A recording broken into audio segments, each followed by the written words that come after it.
అదరగొట్టే కారం రంగు రుచి ఆచి కారం పొడి. మేడారంలో సీఎం రేవంత్ రెడ్డి అధ్యక్షతన కేబినెట్ భేటీ ప్రారంభమైంది. మున్సిపల్ ఎన్నికలపై కేబినెట్ సమావేశంలో చర్చిస్తున్నట్లు తెలుస్తోంది. మంత్రి కోమటిరెడ్డి సింగరేణి వ్యవహారం నేపథ్యంలో కేబినెట్ భేటీ హాట్గా జరుగుతున్నట్లు తెలుస్తోంది. అటు మున్సిపల్ ఎన్నికలు ఒకే విడతలో బ్యాలెట్ పద్ధతిలో జరగనున్నాయి.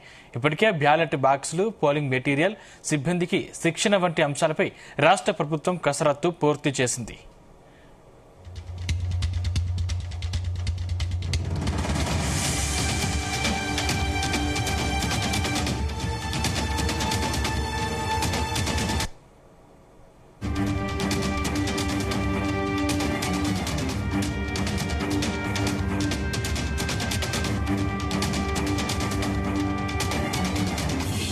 రైట్, కేబినెట్ సంబంధించిన మరింత పూర్తి సమాచారం మా బ్యూరో చీఫ్ నరేందర్ అందిస్తారు. నరేందర్, రైట్, కాసేపటి క్రితమే కేబినెట్ సమావేశం స్టార్ట్ అయింది. ములుగు లో జరుగుతున్నటువంటి ఇక్కడ కేబినెట్ సమావేశాన్ని అందరూ కూడా సర్వత్రా ఆసక్తిగా ఎదురు చూస్తున్నటువంటి పరిస్థితి ఉంది. ములుగు జిల్లాలోని మేడారం సమ్మక్క సారక్క జాతరను ఇక్కడ మొత్తం కూడా పర్యవేక్షించినటువంటి ముఖ్యమంత్రి రేవంత్ రెడ్డి, మంత్రులు సీతక్కతో పాటు కేబినెట్ మంత్రులందరూ కూడా ఇక్కడికి హెలికాప్టర్లో వచ్చి ఇక్కడ మొత్తం కూడా పర్యవేక్షించారు.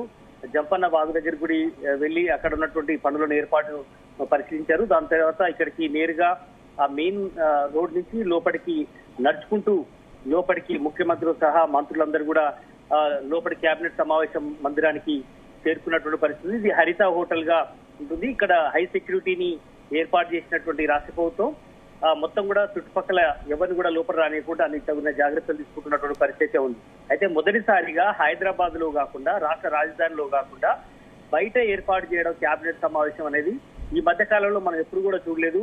గత తెలంగాణ వచ్చినప్పటి నుంచి కూడా కేసీఆర్ హయాంలో కూడా ఎప్పుడైనా హైదరాబాద్ లోనే కేబినెట్ సమావేశం ఏర్పాటు చేసి సచివాలయంలో లేదంటే ప్రజాభవన్ లో ఇట్లా కేబినెట్ సమావేశాన్ని చూసాం. కానీ మొదటిసారిగా రేవంత్ రెడ్డి రాష్ట్ర రాజధానిలో కాకుండా ఒక రూరల్ ఏరియాలో ఇక్కడ మేడారంలో ఏర్పాటు చేయడం అనేది అందరు కూడా ఆసక్తిగా ఎదురు చూస్తున్నటువంటి పరిస్థితి.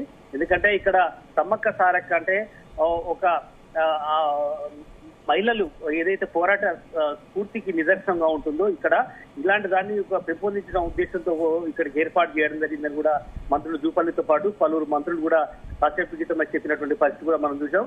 కనుక ఈ పోరాట గడ్డ దగ్గర ఇక్కడ అందరినీ పిలిపించి ముఖ్యమంత్రి రేవంత్ రెడ్డి కేబినెట్ సమావేశం పెట్టడం అనేది అందరు కూడా ఆసక్తిగా ఎదురు చూస్తున్నటువంటి పరిస్థితి. ఇక్కడ చాలా అంశాలు కూడా ఇక్కడికి రాబోతున్నాయి. కొత్తలాపూర్ సంబంధించినటువంటి ఇష్యూ కానీ, అదే గోదావరి కృష్ణా జిల్లాలకు సంబంధించినటువంటి నీళ్లకు సంబంధించినటువంటి గోదావరి పుష్కరాలకు సంబంధించినటువంటి ఇష్యూ కానీ, అదేవిధంగా మున్సిపల్ ఎన్నికలకు సంబంధించినటువంటి నోటిఫికేషన్ రాబోతున్నటువంటి నేపథ్యంలో మరో 2 రోజుల్లో నోటిఫికేషన్ వస్తుందన్నటువంటి సందర్భం నేపథ్యంలో ఇక్కడ కేబినెట్ సమావేశం ఏర్పాటు చేయడం అనేది ప్రాధాన్యత కూడా సంతరించుకుంది. దీంట్లో చాలా అంశాలు కూడా మాట్లాడతారు.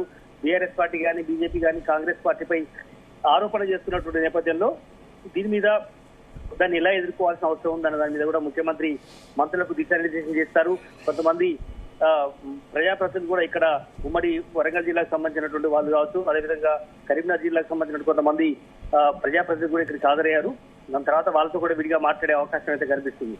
బట్ ఏదైనా ఇప్పుడు కూడా మున్సిపల్ ఎన్నికలకు సంబంధించి ఈ రోజు మనం నిన్న చూసాం బీసీ రిజర్వేషన్ సంబంధించినటువంటి అంశం మీద కూడా చర్చ జరిగింది. 121 మున్సిపాలిటీలు కానీ 10 కార్పొరేషన్లకు సంబంధించినటువంటి అది కూడా బీసీ రిజర్వేషన్ సంబంధించినటువంటి అన్ని కూడా వచ్చాయి.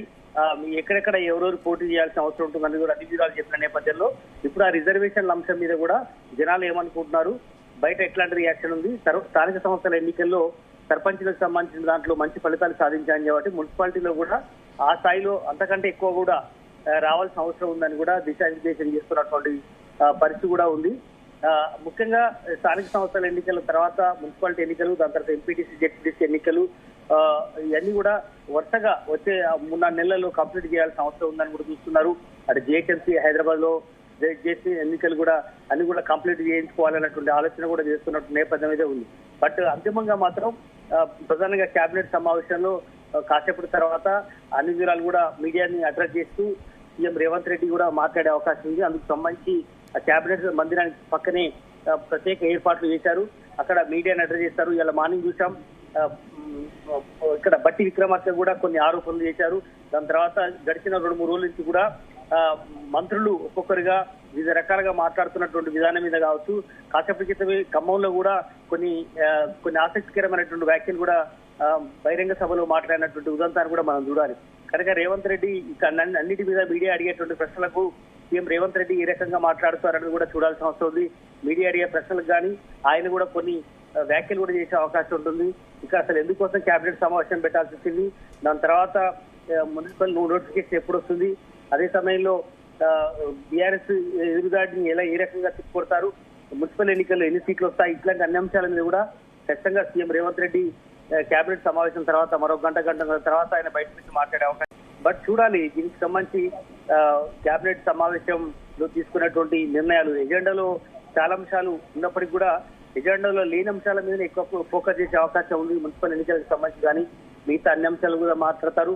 ఈ ఉమ్మడి వరంగల్ జిల్లాకు సంబంధించినటువంటి ఈ కొత్త జిల్లాలు ఏవైతున్నాయో వాటికి నీళ్లకు సంబంధించినటువంటి సమస్య ఉంది కనుక వాటి కొత్త ప్రాజెక్టుకు సంబంధించినటువంటి నిధులు కేటాయించడం కానీ, అదేవిధంగా మిగతా సంబంధించినటువంటి అంశాలు కూడా గోదావరి పుష్కరాలు కూడా నెక్స్ట్ ఇయర్ రాబోతున్నాయి, దానికి సంబంధించినటువంటి కూడా ఏర్పాట్ల మీద కూడా సీరియస్ గా దృష్టి పెట్టాలని కూడా చెప్పిన నేపథ్యం ఉంది. బట్ ఏదైనప్పుడు కూడా మరొక గంటల తర్వాత కేబినెట్ లో జరిగేటువంటి నిర్ణయాలు, తర్వాత రాష్ట్ర రాజకీయాలు ఈ మధ్య జరుగుతున్నటువంటి వివాదాలు, మంత్రులు పనితీరు, అదేవిధంగా కొంతమందికి చేస్తున్నటువంటి మంత్రులు కొంతమంది ఆసక్తి తగ్గింది అన్నటువంటి ఆరోపణలు కూడా ఉన్నాయి.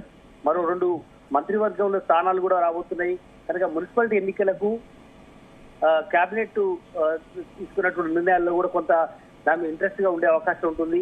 ఎవరైతే బాగా మున్సిపాలిటీ ఎన్నికల్లో పనిచేస్తారో వాళ్లకు స్థానికంగా ఉన్నటువంటి వాళ్లకు ఎమ్మెల్యేలకు మంత్రి పదవులు దక్కే అవకాశం ఉందన్నటువంటి ఇండికేషన్ కూడా ఇచ్చే అవకాశం అయితే కనిపిస్తుంది.